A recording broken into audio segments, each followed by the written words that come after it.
తాకట్లో ఉన్న బంగారాన్ని విడిపించి ఆ రోజున మార్కెట్ ధర కట్టి మిగిలిన డబ్బును మీకు అందిస్తుంది కొమ్మూరి గోల్డ్.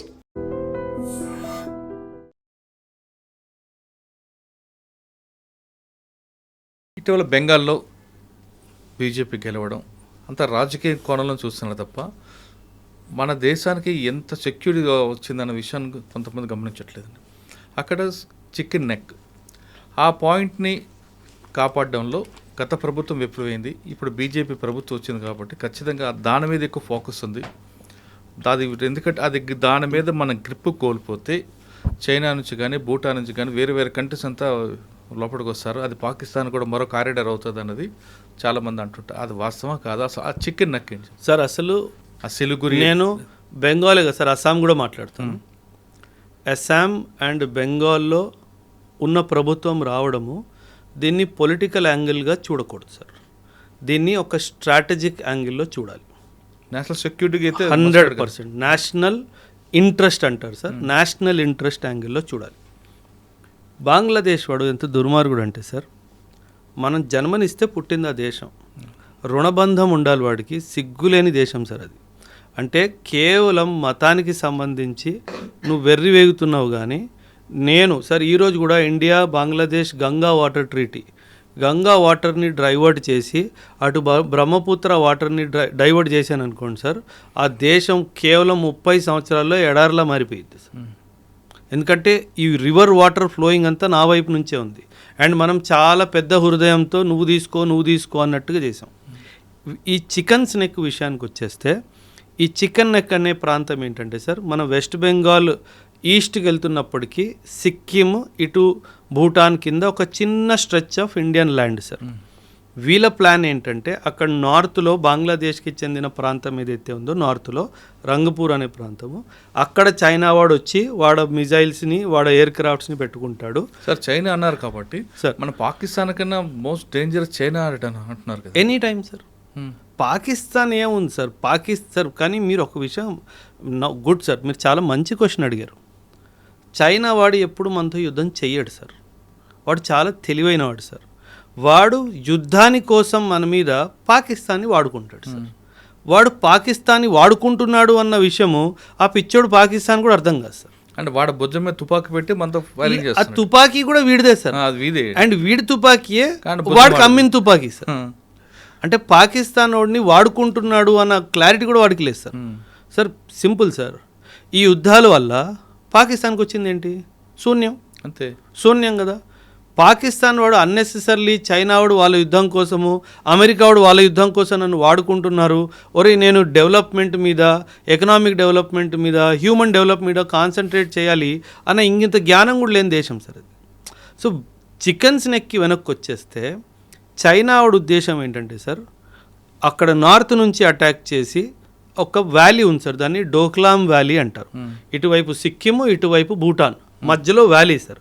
ఇక్కడ కింద మన చికెన్స్ నెక్ ఉంది సార్. పైనుంచి అటాక్ చేసి బంగ్లాదేశ్ నుంచి కింద నుంచి అటాక్ చేస్తే ఇండియా నార్త్ ఈస్ట్ అంతా కట్ ఆఫ్ అయిపోతుంది సార్. ఇది వాళ్ళ ఉద్దేశం. అండ్ వెస్ట్ బెంగాల్లో ఇంతకుముందు ఉన్న ప్రభుత్వము ఈ విషయాన్ని గమనించకుండా, ఎటువంటి చర్యలు తీసుకుండా నోరు మూసుకొని కూర్చొని ఉంటే ఎలా సార్? సార్ ఎంతమంది లక్షల మంది ఇల్లీగల్ మైగ్రెంట్స్ బంగ్లాదేశ్ నుంచి వస్తున్నా వాళ్ళ మీద ఎటువంటి చర్యలు తీసుకోకపోతే మన దేశం ఏమైపోవాలి సార్? మీకు గుర్తుంటే కనుక 2019లో ఎన్ఆర్సీ జరిగింది అస్సాంలో సార్. అస్సాంలో ఎన్ఆర్సీ జరిగినప్పుడు అసలు 19 లక్షల మంది ఇల్లీగల్గా మన దేశంలో ఉన్నారు అన్న విషయం మనం గుర్తించినప్పుడు వాళ్ళని తిరిగి పంపించడం స్టార్ట్ చేయాలి కదా సార్. అసలు ఎటువంటి యాక్షన్ లేదు సార్. అంటే మీరు పాలిటిక్స్ కోసము, ఓటు బ్యాంక్ పాలిటిక్స్ కోసము దేశాన్నే మీరు తోసేస్తున్నారు కదా సార్. ఆ విషయం గుర్తుపెట్టుకోవాలి సార్. అందుకే ఈ బీజేపీ యొక్క గెలుపుని వెస్ట్ బెంగాల్లో కానీ అస్సాంలో కానీ మనము ఒక స్ట్రాటజిక్ యాంగిల్లోనే చూడాలి తప్పితే ఒక పొలిటికల్ యాంగిల్లో చూసే తప్పు మనం చేయకూడదు సార్. రెండో విషయం ఏంటంటే sir, I don't support any political party sir. ఒకవేళ బీజేపీ ప్రభుత్వం ఏమైనా తప్పు చేస్తే నేను ఖచ్చితంగా నిలదీస్తాను సార్. మీరు ఇది తప్పు చేశారు. ఇప్పుడు విమెన్ రిజర్వేషన్ బిల్ ఉంది సార్, దాన్ని అనవసరంగా డీలిమిటేషన్ బిల్లుతో యాడ్ చేసి దాన్ని ప్రజెంట్ చేశారు. ఆ బిల్లు కాస్త ఫెయిల్ అయిపోయింది సార్. మనము విమెన్కి పాలిటిక్స్లో 33% ఇవ్వాలి అని చెప్పి ఎప్పటి నుంచి అనుకుంటున్నాం సార్? అంటే 1947లో మనకి స్వతంత్రం వచ్చింది.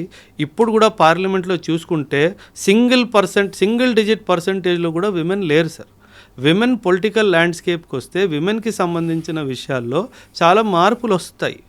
అలాంటి విషయాల మీద ఎందుకు ఈ ప్రభుత్వం చెయ్యట్లేదు అన్న కోపం నాకు బీజేపీ మీద ఖచ్చితంగా ఉంది సార్. ఆ బిల్లు ఖచ్చితంగా పాస్ అవ్వాల్సిన బిల్లు సార్. దాన్ని ఎందుకు అనవసరంగా దాంతో క్లబ్ చేసి పాడు చేశారన్నది.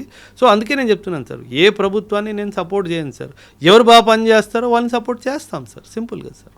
అది మొత్తం మీద తీసుకుంటే మీరు చెప్తున్నట్లుగా బీజేపీ బెంగాల్లో గెలుపు అనేది నేషనల్ ఇంట్రెస్టింగ్, ఇది 100% కాదు, 100%, 1000%.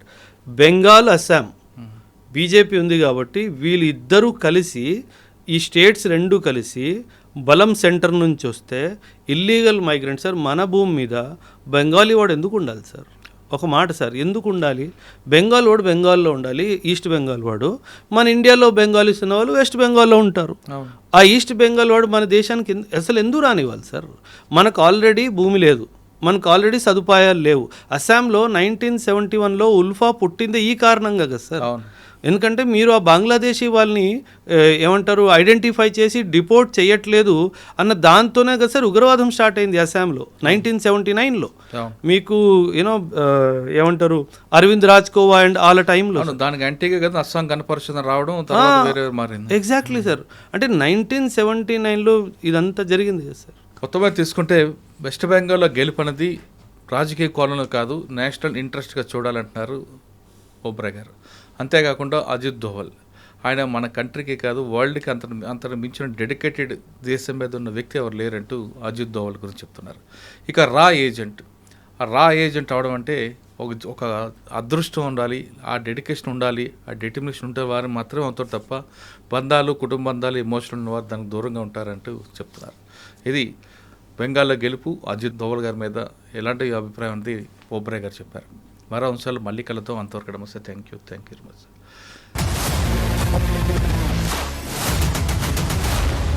I dreams, this police diaries is something very, very valuable towards that.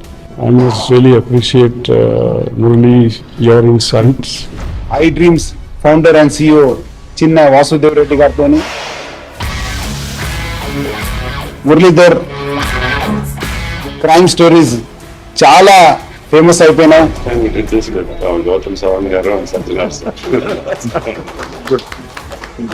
Well done. I congratulate him for doing so well, and I congratulate him his boss also. So well.